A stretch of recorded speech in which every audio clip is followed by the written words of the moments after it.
Talo na nga sa pag-ibig, talo pa sa karir. Leave it to us. Wow, pinaghandaan naman talaga. Ay, sir, ay, ito lang kami. I wanna make you happy, Jenny. Magiging masaya lang ako kung pakakasalan mo ko. Kanina pa kita iniintay. Uy, shit, tita mo? Langit ang ipinangako. 2 linggo na po siyang di umuwi. Padispedida pa nga po eh. Bagsak ay impyerno. Ako lang naman yung girlfriend ng asawa mo. Umalis ka na dito. Let me explain. Sinira mo ang buhay namin. Sa direksyon ni Roderick Lindaya. Pag nasa katwiran, paglaban mo. Pag-ibig na nangakong ibigay ang langit at lupa. Kasaya ko talaga. Wala nang ibang maganda sa paningin ko kundi ikaw. Ang galing mo ng mambola, Mr. Martinez.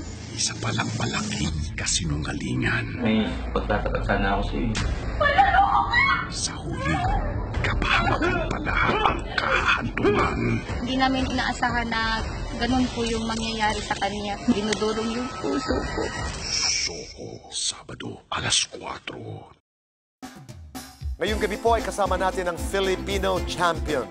Samantha Katantan, Fencing Asian Gold winner. Bayanihan Philippine National Dance Company. It was a little bit nerve-wracking for us competing. Dahil kwentuhan mo ako dito sa iyong pagkapanalo sa London. I want also the Filipinos to consider the cacao as a gold.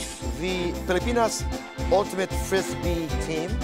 Na-promise namin sure gold to para sa Pilipinas. The Bottom Line with Boy Abunda. Naririnig mo ba yung sinasabi ng puso ko? Hindi maghihiwalay si Zach at si Joy. Isukatan ng panahon at distansya. Amerika yun, Zach. Sa tunay na pinag-isa ng tadhana. Ayoko na umalis. Hindi ko alam kung gaano ako katagal maghihintay. Kakayanin ko pa mag-isa. Lumangon ka. Huwag kang magpapatalo sa sakit. Umalis po siya at hindi na muling nagbalik. Sa puso ko, kasama ko siya. MMK, Sabado, after your moment.